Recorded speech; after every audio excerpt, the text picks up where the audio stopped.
Okay, let's unpack this.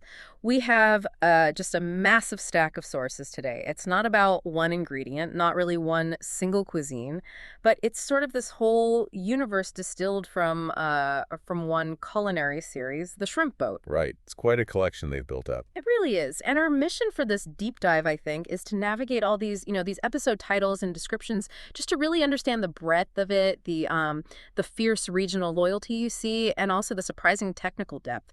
It's hidden inside dishes we often just dismiss as like simple comfort food. Yeah, that comfort food label can be misleading. If we connect this to the bigger picture, what's really fascinating here, I think, is how the sources managed to balance these intensely regional DMV specialties, Washington, D.C., Maryland, Virginia, with these really sweeping international explorations. Exactly. It's not just a local food show. Not at all. Yeah. It feels more like a global culinary thesis grounded in that DMV region. We're aiming to go far beyond just the surface level of cooking here. We want to identify the core components, the historical why behind these dishes, and crucially, the specific ingredients revealed in those few detailed recipes the sources actually give us. It's like a culinary treasure map, this whole series. We're going from, the savory coastal depths of Maryland's whole crab culture. Which is huge. Huge, all the way to the delicate, sort of nuanced history of a French dessert, one brought to America by a truly revolutionary chef. Okay. And then there's the meticulous engineering of things like nine-layer cakes. And biscuits. Don't forget the biscuits. Right, the biscuits too. And then global fusion, like Canadian poutine showing up, and this incredibly precise breakdown of maybe the ultimate American classic, the peanut butter and jelly sandwich. Treated like haute cuisine. Seriously. So this deep dive, I think, absolutely proves that even your most familiar meal, the stuff you grew up with, it deserves a really detailed, dedicated analysis.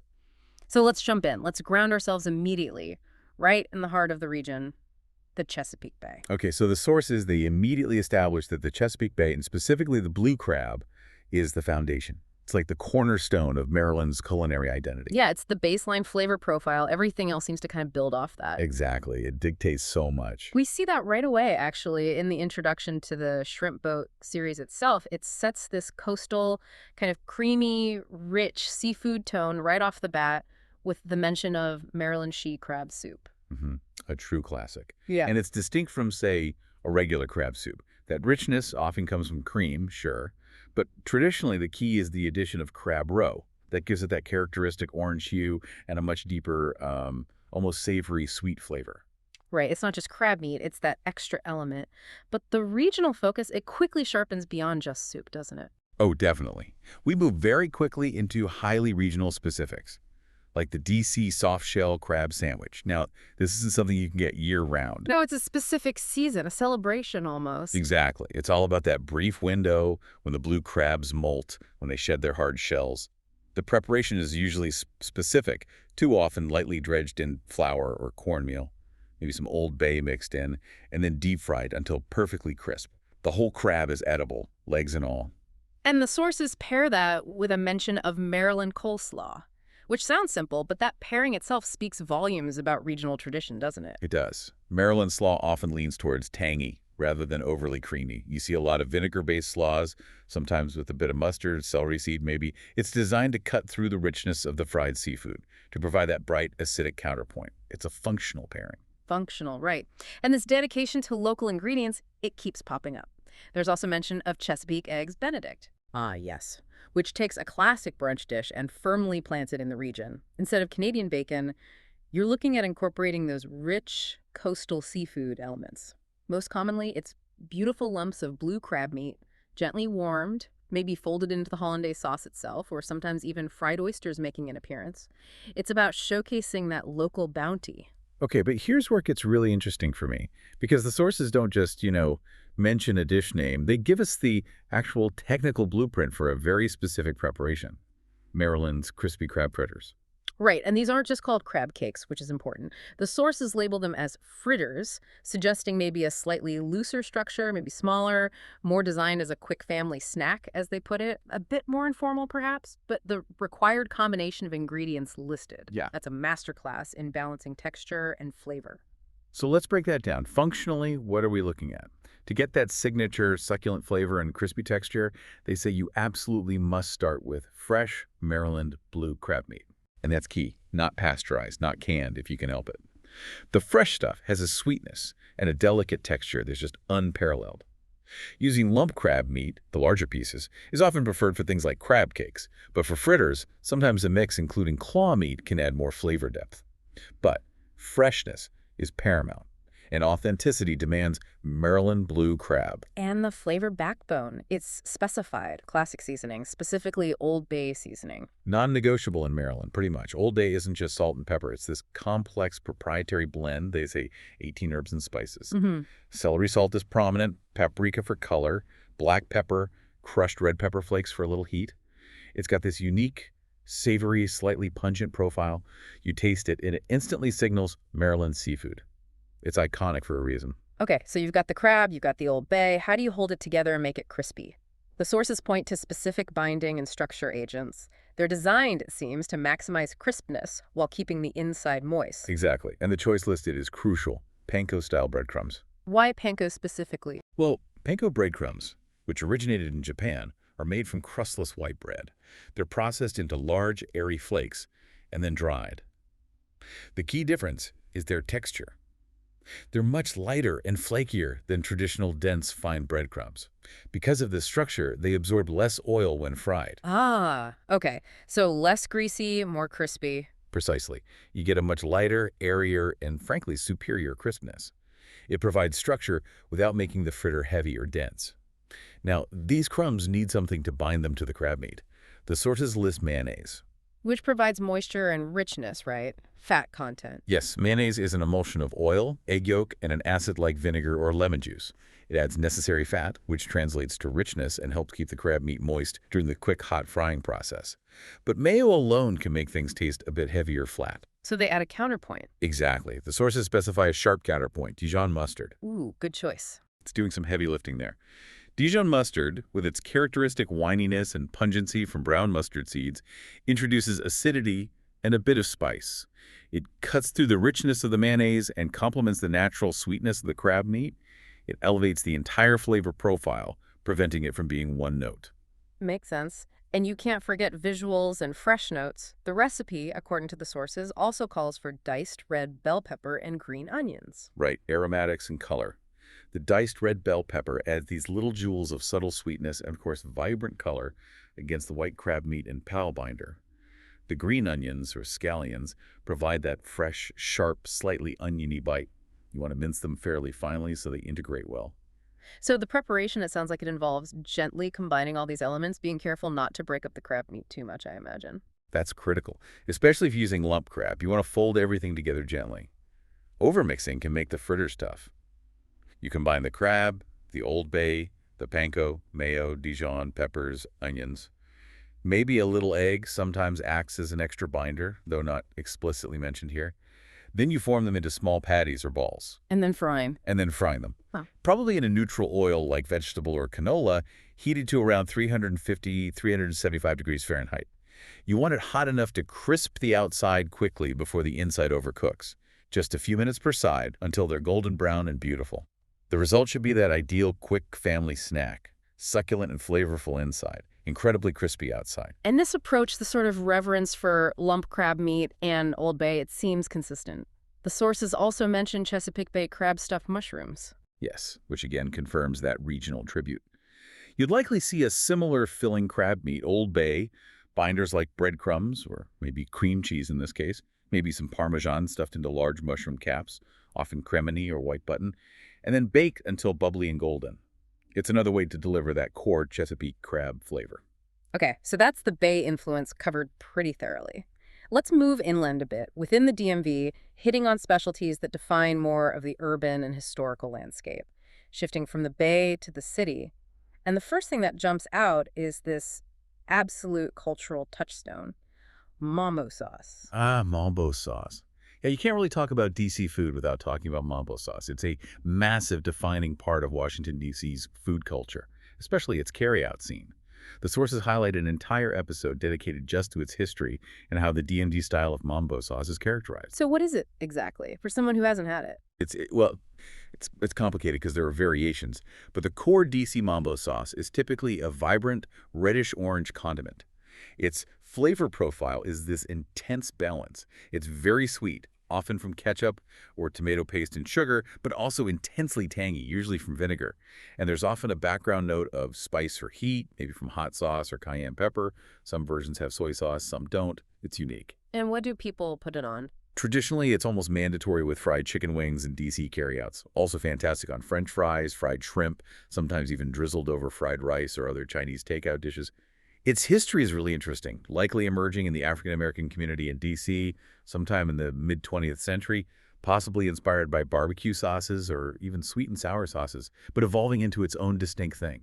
It really speaks to the ingenuity of local cooks creating a signature condiment from scratch that became inseparable from the city's identity. That local identity thing is strong. And we see that local classic evolve too, highlighting how dynamic the capital's food scene is, like this one. The DMV's steak and cheese. Egg rolls. Right. That title alone tells you a story. It's a culinary collision.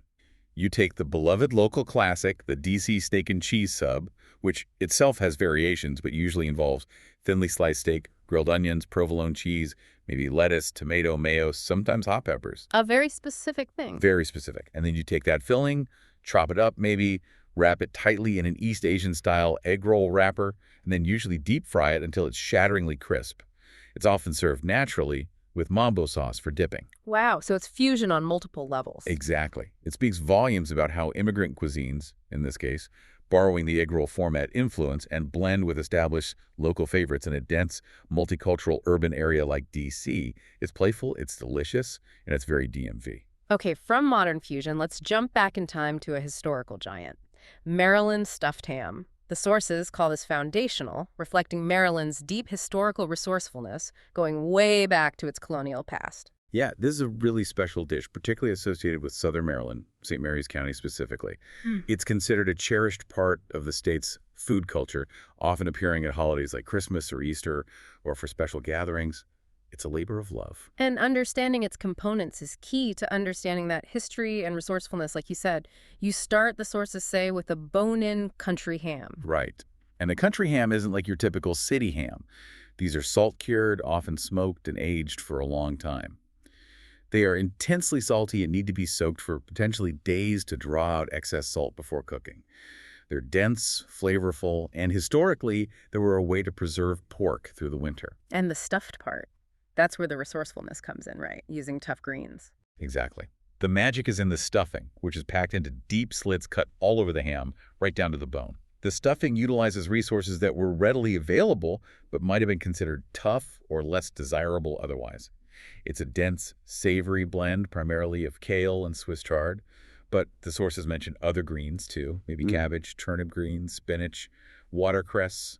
These greens are chopped very fine, almost minced. And heavily spiced, I imagine. Oh, heavily spiced is an understatement. The stuffing is packed with flavor, lots of black pepper, red pepper flakes for heat, celery seed, mustard seed, maybe some onion and celery. The goal is a very pungent, savory, peppery filling that contrasts with the salty ham. So how does using tough greens like kale reflect that resourcefulness? Well, think about the time period. You couldn't just rely on delicate lettuces or herbs year-round. Hardy greens like kale and chard were available, nutritious, but they can be fibrous and require long cooking to become tender.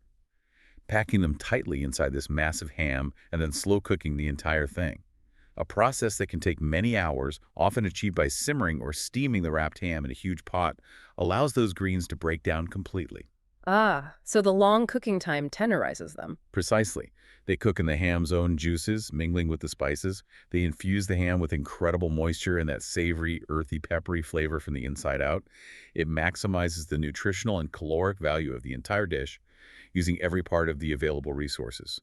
It's a brilliant example of historical food preservation and flavor building. That sounds incredible, a real centerpiece dish. Absolutely. Sliced thin, it's unlike any other ham. You get the salty pork, the intensely flavored green stuffing in every bite. It's unique to Maryland. Okay, and finally, in this DMV regional tour, we arrive at what might be the ultimate architectural marvel of DMV desserts. Originating from Smith Island, which is actually Maryland's official state dessert, The layer cake. The layer cake. The source material specifically features the famous 9-layer Smith Island cake. Which is legendary. It's known for its incredibly thin, pancake-like layers of yellow cake, traditionally 8, 9, sometimes even more separated by equally thin layers of rich frosting, typically a cooked chocolate fudge frosting, though other flavors exist. The thinness is the key, right? It's Right. not like a standard layer cake. Not at all. Each cake layer is barely baked, just enough to set before the next is added or they're assembled. The result is this incredibly moist cake where the ratio of frosting to cake is almost 1-to-1. It's dense, sweet, and requires immense patience and skill to make correctly. But what I found truly clever and shows the versatility of a technique is the source mentioning the application of that same layering idea to a savory baked good, the 9-layer Smith Island biscuits. Isn't that fascinating? It takes the core concept of meticulous layering, which defines the cake, and applies it to a completely different item. The technique of layering speaks to care, patience, repetition. But the goal must be different in a biscuit, right? You don't want a dense, moist biscuit usually. Exactly. When you translate that layering from a cake, where the goal is extreme moisture and rich frosting integration, to a biscuit, the goal shifts entirely. With a biscuit, particularly a Southern-style biscuit, layering fat, like butter or shortening, between thin sheets of dough creates steam during baking. That steam pushes the layers apart. Creating flakiness. Precisely. So a 9-layer biscuit isn't about achieving cake-like density. It's about achieving dozens upon dozens of fine, flaky, buttery separations within the biscuit. When you bite into it, it should almost shatter. It's the same commitment to intentional, repetitive layering, but applied to achieve completely different textural outcome, ultimate flakiness rather than ultimate moistness. It proves that the signature Smith Island method is incredibly versatile and about the process as much as the final product. That's a great point. It's about the technique itself. Okay, so we've really established the local pride, the history, the signature techniques rooted in the DMV. Now, let's look at how that passion for regional flavor seems to interact with the wider world in this series. How does it translate into the international melting pot, especially around the capital area? Yeah, this is what I find really remarkable about the Shrimp Boat series, based on these sources. It uses that strong DMV foundation, that deep dive into local specifics, as a springboard for really extensive global exploration. It doesn't stay confined. Right. 1 minute we're like dissecting the exact composition of Old Bay seasoning in a Maryland crab fritter. Getting really granular. Yeah. And the next minute, boom, we're across the border talking about poutine. Oh, Canada chess. Exactly. The inclusion of poutine confirms the show's interest isn't just regional. It's about exploring global comfort foods that have their own complexity and traditions.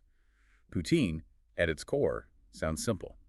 French fries, fresh cheese curds, that squeaky kind, and hot brown gravy poured over the top to melt the curds slightly. Sounds amazing, honestly. It is. But the sources don't just say poutine. They specifically call out poutine and various toppings. That little addition signals a deeper dive. It suggests they aren't just covering the basic Montreal classic, but likely exploring the huge range of variations and toppings that have become popular across Canada and beyond. Like what kind of toppings? Oh, anything. Pulled pork, smoked meat, a Montreal specialty itself, bacon, mushrooms, peas, different kinds of gravy, extra cheese. Poutine has become this canvas for culinary creativity, much like pizza or burgers. So mentioning toppings implies they're looking at its evolution and regional interpretations. Okay, that makes sense. It shows they're looking at how even simple concepts get complex. We also get these single specific international dishes mentioned that kind of demand context, like Pathian chicken. All right, that one stood out. Pathian chicken isn't a super common dish name in mainstream Western awareness. It likely refers to a specific preparation, possibly from South Asia, maybe Parsi cuisine or another regional Indian style. Pathia often implies a distinct sweet, sour, and sometimes spicy flavor profile, often achieved with tamarind, vinegar, jaggery, or sugar, and a complex blend of spices. So probably involving precise spice layering and slow cooking. Very likely. Dishes like this often require toasting whole spices, grinding them fresh, blooming them in oil like a tadka, and slow simmering the chicken until it's incredibly tender and infused with that complex sauce. Its inclusion suggests the series is really digging into specific, nuanced global cuisines, not just broad categories. And then there are these very niche specific combinations highlighted, like fried mantou and condensed milk. Ah, yeah, that's a great example of focusing on a specific cultural comfort food. Mantou, for anyone unfamiliar, are Chinese steamed buns. They're typically plain, slightly sweet, soft, and pillowy. Okay, so just steamed buns. Usually. But here, The key is fried mantou. When you deep fry these steamed buns, the outside becomes incredibly crispy and golden brown, while the inside stays soft and chewy. It's a fantastic textural contrast. And the condensed milk. That's the classic pairing, especially as a dessert or snack in many parts of Asia. You just dip the hot, crispy fried mantou into a saucer of sweet, sticky condensed milk. It's simple, yes, but it's a very specific, beloved texture and flavor combination. The crispiness, the chewiness, the intense sweetness. Analyzing that specific pairing shows a real attention to detail about global snack culture. It's not just fried dough, it's this specific thing. Okay, so beyond geography, the series seems to tackle identity and the sort of challenges of culinary constraints. We see this exploration of halal and kosher-inspired recipes that classify as both. That is a fascinating culinary puzzle. Halal, Islamic dietary law, and kashrut, Jewish dietary law, have some overlaps, but also key differences. Finding recipes that satisfy both simultaneously requires incredibly stringent attention to detail. What are the main overlaps and challenges there? Well, both prohibit pork. Both have specific requirements for the humane slaughter of permitted animals, like beef, lamb, chicken. Shellfish are generally forbidden in kosher rules, and often avoided or considered questionable, makruh, by many Muslims depending on interpretation, so that's another area of potential overlap. The biggest challenge, though, is usually the strict separation of meat and dairy required in kashrut, which isn't a requirement in halal. So how would a recipe be both? It would likely have to be inherently pariv, neutral, containing neither meat nor dairy, according to kosher standards, or strictly meat-based or dairy-based, using ingredients certified both kosher and halal. For example, a vegetable dish, a fruit dish, or a grain dish prepared with certified ingredients and equipment could potentially qualify. Or a meat dish using beef slaughtered and processed under both certifications, served without any dairy. It requires sourcing ingredients meticulously and ensuring absolutely no cross-contamination. It forces intense creativity within very tight constraints. Wow, yeah, that takes serious planning. And this theme of blended identity, it seems to continue with the topic of Afro-Latino and halal. Right. This highlights the incredibly rich and complex tapestry of modern American food heritage, especially in urban centers. You have the intersection of African diaspora culinary traditions, Latin American ingredients and techniques, and the requirements of halal dietary laws all coming together. So what might that look like on a plate? You could imagine dishes using traditional Latin American staples like plantains, yuca, corn, beans, but prepared using halal-certified meats, avoiding pork, maybe incorporating West African spicing techniques or ingredients like peanuts or specific peppers. It represents a lived reality for many people where culture, geography, migration, and religious identity all intersect on the plate, creating entirely new and vibrant culinary expressions. It's about acknowledging that food culture isn't static, it's constantly evolving and blending. And the most dominant fusion trend that seems highlighted in these sources is definitely the blending of North and South American flavors, specifically Mexican-American. Yes, that comes up multiple times. We see dedicated topics focusing on Mexican-American style chocolate love and a Mexican-American inspired soup. This isn't just about, throwing some chili powder into an American dish. Right, it's deeper than that. Much deeper. It's recognizing the regional evolution of cuisine, particularly in areas with large Mexican-American populations. Mexican-American style chocolate love could explore things like Mexican hot chocolate spiced with cinnamon and chili, or incorporating mole elements, complex sauces often containing chocolate, into desserts, or using Mexican chocolate in traditional American baking. And the soup. The Mexican-American inspired soup could be anything from a tortilla soup with unique regional twists to perhaps adapting classic American soups like chowder or vegetable soup by incorporating ingredients like corn, black beans, cilantro, lime, avocado, jalapenos, or using Mexican cheeses like cotija or queso fresco. It's about that organic blending of traditions that happens naturally in communities, creating something familiar yet distinct. Okay, so we've got regional global fusion identity. Now let's pivot to the real building blocks, the flavor profile itself. It seems this series dedicated significant time to creating flavor from the ground up, really moving away from just using prepackaged stuff. Absolutely, that comes through strongly. We see specific episodes focused on seafood seasoning combinations from scratch and seafood condiments from scratch. That emphasis on from scratch feels important. What's the advantage there, really? Control. And freshness. When you make a seafood seasoning blend from scratch, you control the exact ratio of every single element. Maybe you want more paprika for color, less cayenne for heat, extra celery seed because you love that flavor with Grab. You can toast your own spices before grinding them, which releases incredible aromatic oils you just don't get in pre-ground, aged spices. So it's about tailoring the flavor precisely. Precisely. You're not just applying a mass-produced standard like Old Bay, which is great, but it's one specific profile. You're creating your signature blend, perfectly suited to the specific seafood you're cooking and your personal preference. It's about elevating the dish through fundamental flavor control. And the same logic applies to the seafood condiments from scratch, like tartar sauce or cocktail sauce. Exactly. Making your own tartar sauce means using fresh herbs like dill or parsley, choosing your preferred pickles, sweet or dill, controlling the quality of the mayonnaise, maybe adding capers or lemon zest. Homemade cocktail sauce lets you balance the horseradish kick perfectly with the ketchup's sweetness and tang. It's about moving beyond the jar and achieving a much brighter, fresher, more nuanced accompaniment to your seafood. It signifies a commitment to culinary mastery, understanding how condiments work. And it seems they broadened that focus beyond just seafood accompaniments, right? There was a mention of bonus, seasoning spices, and herb blends more generally. Yes, which stresses that true culinary excellence, even at home, requires understanding the fundamentals. It's about knowing the difference between herbs like basil, oregano, thyme, rosemary, how they perform differently when dried versus fresh. It's understanding spice families, the warmth of cumin and coriander versus the heat of chilies or the pungency of mustard seed. How do you build a balanced blend? What works well together? This foundational knowledge is crucial for any kind of cooking, not just seafood. They also seem to spotlight individual, sometimes challenging, culturally significant ingredients, like dedicating an entire episode just to the century egg. Right, that's a bold choice. The century egg, or pidan in Mandarin, is a Chinese delicacy. It's typically a duck, chicken, or quail egg that's been preserved for several weeks or months in a mixture of clay, ash, salt, quicklime, and rice hulls. And the result is pretty unique visually. Very unique. The preservation process transforms the egg. The yolk turns a dark green to grayish-black color and develops a creamy, almost cheese-like consistency with a strong flavor, often described as ammoniac or sulfuric, but also deeply savory, umami-rich. The egg white becomes a translucent, dark brown or black jelly with a much milder flavor. So definitely an acquired taste for some Western palates. For many, yes. But its inclusion shows the series isn't shying away from foods that might seem exotic or challenging. It's about exploring ingredients with immense cultural history and significance in their native cuisines.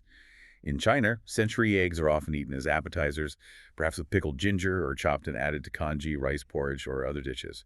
Focusing an entire episode on it suggests a deep dive into its history, production, cultural context, and culinary uses. Okay, so outside of the core seafood focus, the major ingredients, and the fusion trends, the sources mention a whole host of sort of peripheral but still really compelling topics. Yeah, a real grab bag of interesting culinary corners. Like we see the classic American fare treat, funnel cake. Funnel cake, which seems simple. A basic batter poured through a funnel into hot oil to create those lacy, crispy strands, then dusted heavily with powdered sugar. But even there's technique. Getting the batter consistency right, the oil temperature perfect, achieving that delicate balance of crispy exterior and slightly tender interior. It's a specific skill. Its inclusion fits that theme of analyzing beloved comfort foods. And then there's this intriguing, very specific flavor combination mentioned. Apple cheese and chocolate. That one definitely catches the eye. It's not a standard trio you see everywhere. It suggests a sophisticated palate at play, exploring the interplay of different flavor profiles. How would that work? Well, think about it. You have the tart sweetness and crispness of an apple. Then you introduce cheese, likely a sharp aged cheese like cheddar or maybe something nutty like Gruyere, or even a tangy blue cheese providing a savory, salty, fatty counterpoint. And then chocolate, probably a dark, slightly bitter chocolate, adding depth, richness, and that roasted complexity. So it's playing on sweet, savory, tart, bitter, salty. Exactly. It's a complex dessert structure, or maybe even an appetizer concept. It requires careful balancing so no single element overwhelms the others. It's about creating harmony through contrast. Very chef-driven thinking applied to seemingly simple ingredients. The lighter side of things gets covered too. They featured quick starter salads W an international spin, which sounds straightforward enough. Right, suggesting salads that go beyond the basic iceberg lettuce and ranch dressing, incorporating global ingredients or vinaigrettes. Maybe a Thai-inspired salad with peanuts and chili lime dressing, or a Mediterranean one with feta and olives. But then there's this follow-up detail that seems almost whimsical, maybe from a specific recipe example within that salad episode. The sources mention the use of rum, maraschino cherries, and bacon in the context of starter salads. Okay, now that is a combination that makes you pause.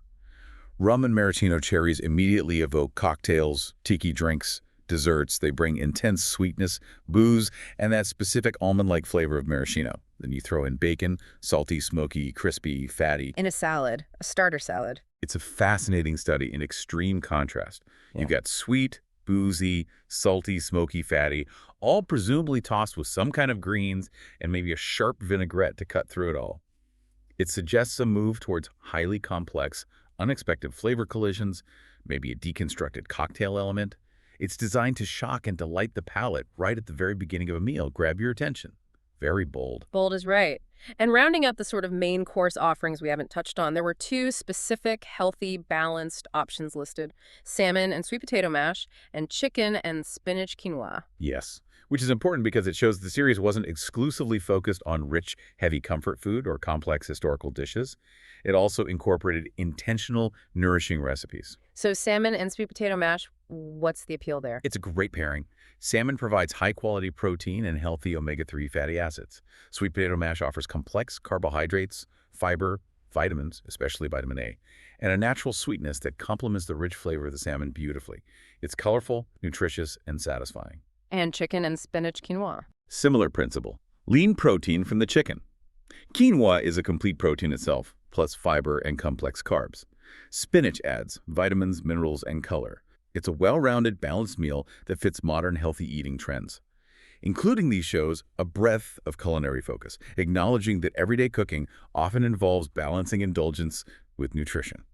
Okay, so we're making a significant shift now. We're moving from those broad regional favorites and the international fusion elements, and we're zooming in on a specific, singular piece of American culinary history. One that truly defines fusion, but in a very different way. We're talking about the profound, yet often overlooked, story of James Hemings. Hemings. Yeah, his story is incredible. The sources label him a culinary prodigy from the D.C. region, which feels accurate. His journey is just so important because it represents this direct transfer of high European culinary culture, specifically French, right into the nascent American kitchen of the late 18th century. Absolutely. He was enslaved by Thomas Jefferson. And Jefferson took Hemings with him to Paris in the 1780s when Jefferson was serving as minister to France. But crucially, Jefferson arranged for Hemings to receive formal, high-level culinary training there. So he wasn't just observing, he was actually training with French master chefs. Exactly. He apprenticed with pastry chefs, caterers, even potentially working in the kitchens of aristocrats like the Prince de Condé. The sources emphasize that he truly mastered the art of French cuisine during his time there. This wasn't just learning a few recipes. It was immersive training in techniques, sauces, pastry work, kitchen management, the whole system of French gastronomy at its peak. And the legacy he left behind when he returned to America, specifically to Jefferson's Monticello, the sources call it revolutionary. It really was. Hemings brought back not just recipes, but a whole repertoire of sophisticated French techniques that were largely unknown or unrefined in America at the time. Things like sautéing, making complex mother sauces like velouté or bechamel, puff pastry, ice creams, refined vegetable preparations. He essentially established the first truly hot cuisine kitchen in the United States at Monticello. He significantly influenced the trajectory of early American elite cuisine. He trained his own brother, Peter Hemings, to take over, right, before he eventually negotiated his freedom. Yes, that was part of the agreement with Jefferson. He had to train a successor before he could be manumitted. His influence extended beyond his own cooking through the skills he passed on. He essentially formed the basis of what we now recognize as sophisticated early American cooking, blending those French methods with American ingredients. In our deep dive into the source material here, it highlights one specific exquisite treasure that Hemings is credited with introducing, or at least popularizing, in America: snow eggs. Snow eggs. Formerly known in French as ailes flottantes, which translates to floating islands. It's such an elegant, beautiful dessert, deeply rooted in French tradition, yet, as we'll see, perfectly adaptable to the ingredients available in 18th century America. It really showcases the kind of refined pastry work Hemings mastered. So let's break down the technical mechanics of this dish. It looks simple, almost ethereal, but the sources imply its success relies on perfection. It absolutely does. The concept itself is incredibly refined. The islands, or snow part, relies on a structure of cloud-like poached egg whites. These are essentially meringues, but cooked very differently. Meringues. Okay, so whipped egg whites and sugar. Yes, but the technical challenge here is immense. You have to whip the egg whites, usually with a stabilizer like cream of tartar, until they hold soft or stiff peaks. Then you gradually beat in sugar to create a stable, glossy meringue. You then gently shape portions of this meringue, often using 2 spoons to make quenelle shapes, or sometimes just dolloping spoonfuls. And then you poach them, not bake. Correct. You gently slide these meringue shapes into simmering liquid. Traditionally, it's milk, sometimes flavored with vanilla. The liquid should be barely simmering, not boiling, or the meringues will disintegrate.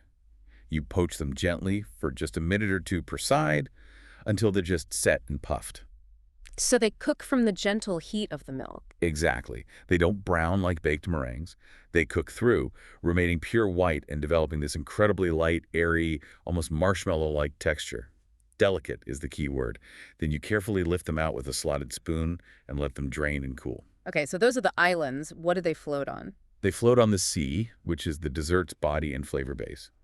A rich, chilled custard sauce, known in French as crème anglaise. Crème anglaise. Okay, how is that made? The sources list the core ingredients needed. Right, the core ingredients are simple. Eggs, specifically the yolks left over from the whites, milk, or sometimes cream or a mix, sugar, vanilla, a vanilla bean if you're being traditional, or extract, and importantly, a pinch of salt to balance the sweetness and enhance the flavors. What's the difficulty in making that? Sounds like basic custard. The difficulty lies in the technique, specifically in tempering the eggs and cooking the custard perfectly.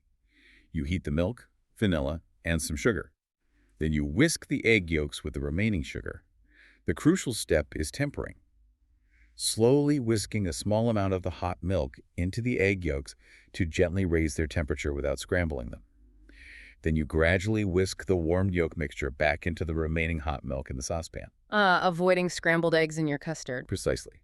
Then you cook this mixture over low heat, stirring constantly, usually with a wooden spoon, until it thickens just enough to coat the back of the spoon. This is called nap consistency. You draw a line through the custard on the spoon, and if the line holds clear, it's ready. If you overheat it, it will curdle.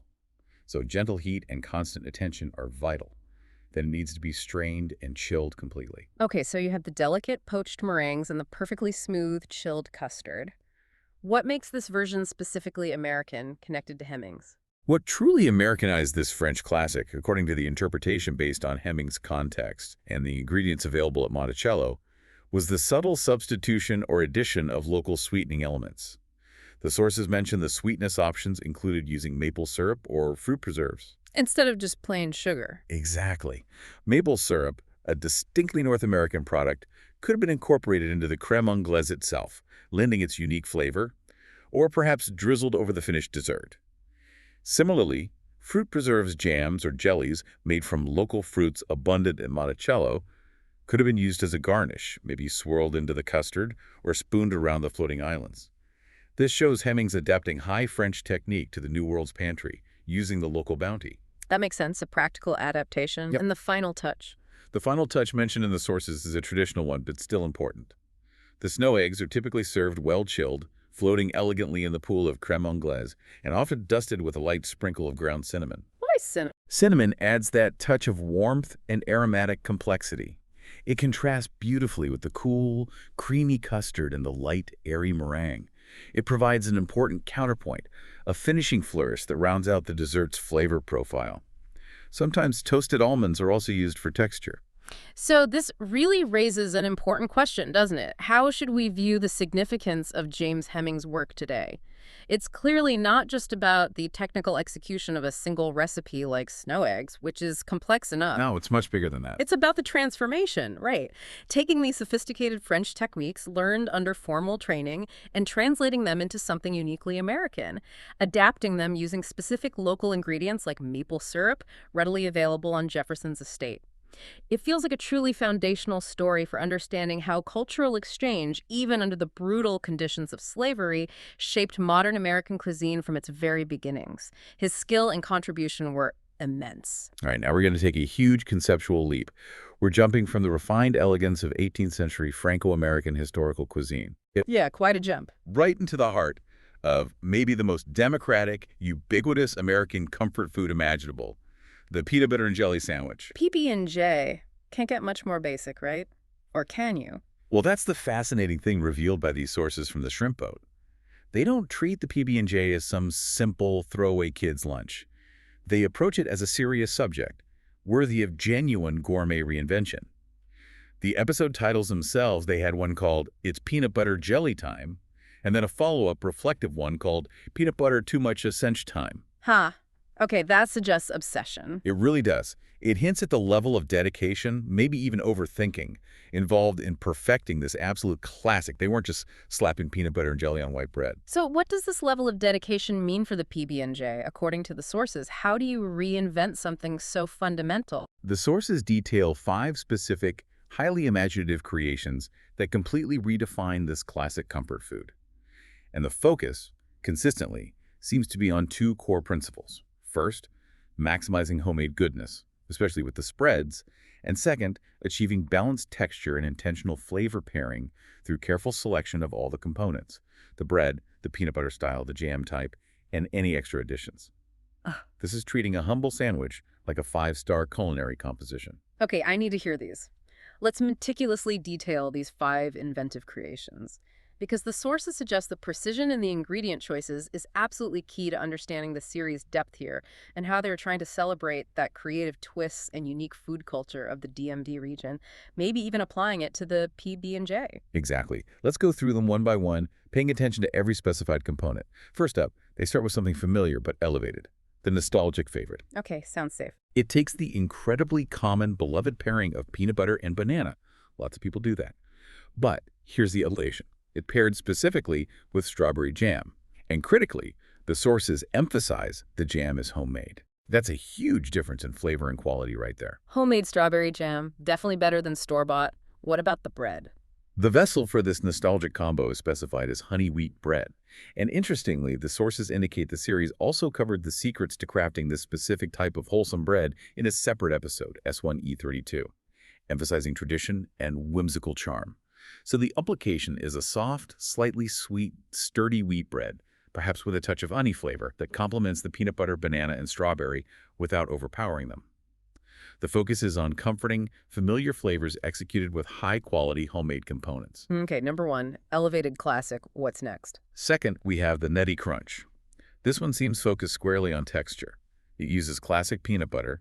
Maybe a crunchy variety here would make sense, paired simply with honey for sweetness. Peanut butter and honey, another classic combo. Yes, but the twist comes with the fruit element. Instead of jelly or jam, it's paired with earthy, complexly sweet fig preserves. Again, the sources note these are homemade preserves. Figs have that unique texture from the seeds and a deeper, less bright sweetness than most berries. Fig preserves. Interesting. And the bread choice. To amplify the texture theme, it's served on robust whole grain bread. This variation seems heavily reliant on achieving a really complex mouthfeel. You've got the granularity of the peanut butter, especially if crunchy, the potential stickiness of the honey, the tiny seeds and soft flesh of the fig preserves, and the substantial fiber and chew of the whole grain bread. It's designed for a serious, satisfying chew, moving away from soft and smooth. Okay, texture focus. Got it. What's number 3? This one sounds adventurous. Number 3 is, for many people, the truly adventurous one, the savory-sweet combo. This introduces that immensely popular yet sometimes polarizing combination, peanut butter and bacon. Ah, the Elvis connection maybe? Though he usually had banana too. Possibly. Here, it's just the peanut butter and crispy, salty, smoky bacon. That's the savory element. To balance that intensity, it's paired with a classic, bright, fruity counterpoint, grape jelly. And yes, you guessed it, homemade jelly is mentioned again. Peanut butter, bacon, and grape jelly. Wow. What holds that together? The bread choice is crucial here. Toasted white bread. The sources specifically mention toasting. Why? Because toasting provides essential structural integrity and a necessary crisp textural foil. It needs to stand up to the richness and potential greasiness of the bacon and the inherent stickiness of both the peanut butter and the jelly. Untoasted soft white bread might just disintegrate under that onslaught. The toasting creates a barrier and a contrasting crunch. Makes sense. You need structure for that one. Okay, number 4. Fourth is the decadent treat. This one sounds like pure indulgence, focusing heavily on soft, sweet, fluffy textures. It starts with peanut butter paired with marshmallow fluff. The fluffernutter base. Exactly, the classic fluffernutter, but again elevated. It's coupled with a bright, slightly tart raspberry jam again. Homemade jam noted to cut through all that sweetness. Raspberry's good. It has that tart edge. And the bread has to be something special. It is. It's served on soft, buttery brioche. The sources explicitly mention the goal here is balancing the sweet and fluffy textures. Brioche, being an enriched bread made with plenty of eggs and butter, is incredibly tender and rich itself. It acts as the perfect soft, absorbent, luxurious vessel that complements the creamy peanut butter and airy marshmallow fluff, while the jam provides that necessary acidic zing. It's all about maximizing that soft, sweet, decadent experience. Okay. Pure dessert sandwich. And the fifth one. Finally, the fifth creation listed is the Zesty Twist. This one feels like perhaps the most unexpected chef-driven pairing of the bunch. It starts with peanut butter but adds apple slices. Okay, apple slices for crunch and freshness. That makes sense with peanut butter. Yes, providing essential crisp texture and a tart sweet element. But the spread paired with it is the key twist. Zingy orange marmalade. Homemade, naturally, is implied by the pattern, and this isn't jelly. Marmalade contains the citrus peel, adding that characteristic bitterness alongside the sweetness. Orange marmalade with peanut butter and apple. That's complex. Very. The marmalade provides crucial acidity and that sophisticated bittersweet complexity needed to cut through the richness of the peanut butter. The apple slices prevent the texture from becoming overly homogeneous paste, and the bread choice ties it all together. Fragrant cinnamon raisin bread. Ah, so the bread adds another layer of warm spice and sweetness. Exactly.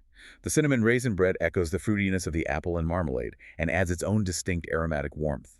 This whole combination, peanut butter, crisp apple, bittersweet orange marmalade, cinnamon raisin bread, feels very deliberate, very balanced in terms of flavor. Sweet, tart, bitter, rich, spicy, and texture. Creamy, crisp, chewy. Wow. Okay, those five are definitely not your average PB&Js. They found like composed dishes. That's clearly the intent.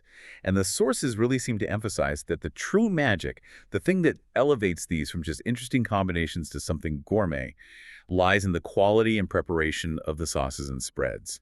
The entire discussion seems to hinge on this commitment to homemade goodness. Right. They didn't just list the jams, they detailed the making of 5 specific spreads, suggesting this was a core focus. Each one requires a slightly different technical approach to really elevate that culinary experience. Let's quickly recap those 5 spreads they focused on making from scratch. First, the fruit-forward classics. They detailed making luscious strawberry jam. This involves cooking down fresh strawberries with sugar and pectin, either natural pectin from the fruit lemon juice or added pectin, until it reaches the gel point, or set. The goal is capturing that bright, fresh strawberry flavor and achieving a soft, spreadable texture. And similarly, the zingy raspberry jam. Some process mostly. Similar process, yes. Raspberries are naturally higher in pectin than strawberries, so it might require slightly different handling. Again, balancing sugar, acid, and pectin is key to getting the right set, while preserving that vibrant, slightly tart raspberry flavor and beautiful color. Retaining some seeds adds texture, though some prefer seedless. Okay, then the more complex fruit applications. They mentioned delightful fig preserves. How are preserves different from jam? Generally, preserves aim to keep the fruit more intact. So with fig preserves, you'd likely cook whole figs or large pieces of fig slowly in a sugar syrup until they're tender and translucent, and the syrup has thickened. It offers a denser, earthier sweetness, and the texture comes from the soft fruit flesh and the tiny seeds. It's less homogeneous than jam. And the classic grape jelly, what's the technique there? Jelly is different again, right? Yes, jelly is made from fruit juice, not the whole fruit. So for grape jelly, you typically cook grapes, crush them to release the juice, and then strain the mixture meticulously, often through cheesecloth or a jelly bag, to get a perfectly clear juice. Then you cook that clear juice with sugar and pectin until it reaches the gelling point. The goal is that perfectly clear, smooth, glossy, jewel-toned appearance and pure grape flavor with no pulp or seeds. Requires more steps, sounds like. And finally, for that zesty twist sandwich, the orange marmalade, that sounds like the most work. Marmalade is generally the most labor-intensive of the bunch. It uses the whole citrus fruit juice, pulp, and crucially, the rind or peel. Making orange marmalade often involves slicing the oranges very thinly, sometimes separating the peel and pith. The peel usually needs to be boiled, sometimes multiple times in fresh water, to soften it and reduce bitterness. Then it's cooked with the juice, pulp, and sugar until it sets. It's the inclusion of the peel that gives marmalade its characteristic chunky texture and its complex bittersweet flavor profile. That bitterness is precisely why it works so well in that fifth PB&J creation, providing that necessary counterpoint. So across all 5 spreads, strawberry jam, fig preserves, grape jelly, raspberry jam, orange marmalade, the emphasis is clearly on adding that touch of complex, authentic, homemade goodness. It's about intentionality. Exactly. It's about transforming the simple, everyday PB&J from a convenience food into a genuine, thoughtful culinary experience by focusing on the quality and craft of each component, especially the spreads. The sources seem to be celebrating this idea that even the humblest foods can be elevated through care and creativity. #, emphasis and peripheral topics. Okay, wow. We have covered an incredible amount of ground today. We've woven all the way from, these historical Chesapeake Bridge recipes like stuffed ham. Centuries-old traditions. Right. Then jumped to 18th century French techniques via James Hemmings and his snow eggs, and then swung right back to the modern gourmet bread aisle with those incredibly detailed PB&J breakdowns. It feels like the unifying theme running through all this source material is this idea of the culinary alchemy of recipes from home. That's a great way to put it. Alchemy transforming the common into something precious. It's about the intentional application of skill, knowledge, and care to elevate domestic food, whether it's historically rooted or a modern reinvention. Yeah, and the sources, they constantly seem to tie back to showcasing Chesapeake Bay's culinary diversity, focusing on those local ingredients and traditions. We've talked crabs extensively. We've talked ham, specifically that amazing Maryland stuffed ham. Can't forget the Smith Island cakes and biscuits. Definitely not. Yeah. And the sources also explicitly mention focusing on broader scientific techniques used to perfect these dishes. They actually listed emulsions in an episode title, S1E35, as one of the essential topics for understanding food chemistry in the Chesapeake context. Right, and that's crucial for listeners to understand if they want to replicate these textures. An emulsion, for anyone maybe unfamiliar, is essentially the stable mixing of 2 liquids that normally don't want to mix. Think oil and water. Mayonnaise is a classic emulsion. Hollandaise sauce is an emulsion. So how does that apply specifically to Chesapeake cuisine based on what we've discussed? Well, think about the creaminess needed for dishes like Maryland cheat crab soup. Achieving that smooth, rich texture without it breaking or becoming greasy often involves emulsification techniques, using egg yolks or roux as stabilizers. Or think about the binders in those crispy crab fritters we detailed. The mayonnaise itself is an emulsion, providing richness and moisture in a stable form. Understanding how to create and maintain emulsions is fundamental to achieving the perfect textures and richness found in many classic regional dishes. Knowing that bit of chemistry allows cooks to troubleshoot and perfect their results. That makes sense. It adds that layer of technical understanding. The series also seemed to take on the entire scope of the capital city's environment in an episode titled Washington, D.C.'s Edible Landscape. The description promised to explore everything, from wild blossoms to sophisticated sips. Yeah, that title suggests a really broad perspective. It's not just about what you cook in your kitchen, but the whole food environment around you. Wild blossoms could imply foraging for edible flowers or wild greens within or near the city. Urban foraging is a growing interest. It could also mean gardening, focusing on what grows locally. And sophisticated sips. That clearly points towards the beverage culture. DC has a huge craft cocktail scene, local breweries, potentially discussions about wine pairings, or even artisanal coffee. So it's looking at the entire edible landscape from sourcing raw ingredients locally, maybe farmers markets too, all the way to the finished, sophisticated drinks served in the city's bars and restaurants. It's a holistic view of the urban food ecosystem. Okay, and stepping just slightly outside the immediate DMV focus, but staying firmly within that broader Southern tradition that influences the region, the sources also mentioned a delightful-sounding deep dive into Southern sweets, Virginia peanut pie and blackberry cobbler. Yes. 2 absolute pillars of Southern dessert. The Virginia peanut pie is, of course, a celebration of Virginia's most famous crop, the peanut. It's sort of Virginia's answer to the pecan pie. How is it different from pecan pie? Similar concept, a sweet custard-like filling baked in a pie crust, but using peanuts instead of pecans gives it a distinctly different flavor profile. It's intensely nutty, obviously, but also often has a slightly salty edge that peanuts bring, which contrasts beautifully with the sweetness. The filling itself is typically made with eggs, butter, sugar, and often a syrup like corn syrup or sometimes molasses, which gives it that characteristic gooey, slightly chewy texture and glossy sheen. It's rich, satisfying, quintessential Southern comfort. And the blackberry cobbler, another classic. Oh, absolutely. The sources noted it for its irresistible flavor of fresh, plump blackberries. Blackberries grow wild all over the South, and they have that wonderful balance of sweetness and essential tartness. A good cobbler lets that fruit shine. Is cobbler just fruit with dough on top? Basically, yes, but the topping is key. It's typically crowned with a biscuit-style dough, sometimes dropped in clumps, sometimes rolled out that bakes up golden and flaky, or sometimes a more cake-like batter topping. The magic is in the contrast. You have the hot, sweet, slightly tart, bubbling blackberry filling underneath, soaking into the bottom of the dough, while the top stays crisp and buttery. Eating it warm, maybe with a scoop of vanilla ice cream, it's just one of those core comfort food experiences in the South. Simple ingredients, maximum satisfaction. Definitely sounds comforting. Now, finally, just to round out the scope of what this series covered, we have to briefly acknowledge these specialized, almost curiosity-driven deep dives they also undertook. They weren't all about recipes and regional history. Right, they ventured into the economics and luxury side of things, too.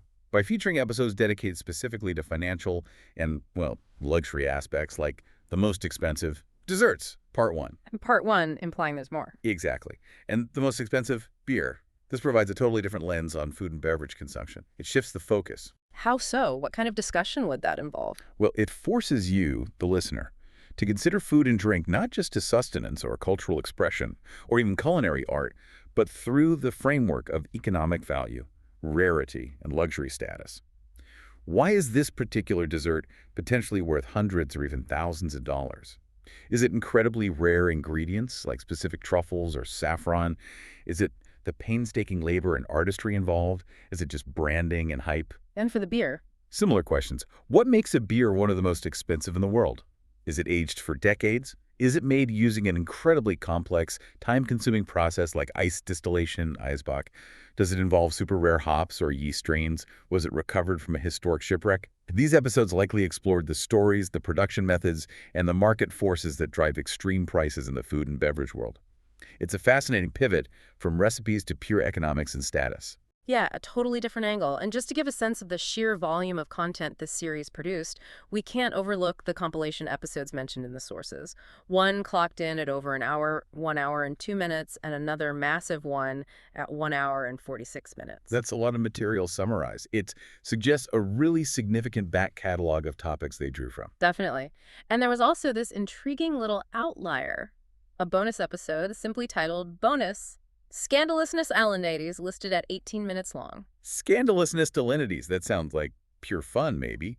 Perhaps covering quirky food stories, historical food scandals, weird food combinations, urban legends about food. Who knows? But its inclusion suggests the series also had room for lighter, more offbeat content alongside the serious culinary dives. It shows a personality. It really does. Taken all together, the range is just exhaustive and constantly surprising. From meticulous recipes to global economics to local legends. Hashtag, I gotta fix outro. Okay. We have covered an absolutely incredible amount of ground today, haven't we? I mean, from the specific functional mixings of a Maryland crab fritter, getting down to why you use Old Bay, why panko, why Dijon mustard. Yeah, the nitty-gritty details. Right, all the way to the meticulous, patience-driven, repetitive layering required for a 9-layer Smith Island biscuit, achieving that perfect flakiness, and then that surprising complexity baked into something as seemingly simple as the classic PB&J sandwich, explored through those 5 distinct, truly gourmet compositions. It's fascinating when you pull it all together. The realization for me is that these recipes from home, whether they're deeply rooted Southern sweets like that Virginia peanut pie or the blackberry cobbler, or whether it's a historically significant but delicate dessert like James Hemming's snow eggs, they all carry this profound historical weight. But they also demand real intentionality and technical mastery in their preparation. Yeah, it's not just dumping ingredients together. Not at all. The knowledge, the real knowledge, is truly embedded in the nuanced details of these preparations. It's in the choice of panko over traditional breadcrumbs for superior crispness. It's in understanding the necessity of achieving a perfect emulsion for a creamy soup or sauce. It's knowing why you toast the bread for that bacon PB&J. Those details make all the difference. So for you listening, you now have the full detailed menu, or at least a very extensive tasting menu of the DMV region, its rich history, its global influences, all broken down at the specific functional ingredients, the techniques, and the cultural and historical context provided by the Shrimp Boat series sources.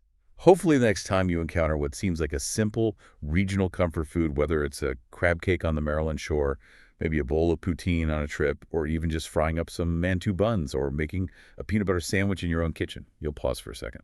Yeah, pause and consider all the layers beneath it, all the historical resourcefulness, the generations of technique refinement, the cultural fusion, the scientific principles that might have gone into creating that single plate, that single bite. Which leads to our final thought, maybe a question for you to mull over. Are we perhaps collectively underestimating the depth, the complexity, and the stories embedded in our everyday meals? Have we maybe taken comfort food for granted? Go explore, look closer the next time you eat, look for the history, look for the technique, look for the technical brilliance that might be hidden in plain sight in your next bite. There's usually more there than you think.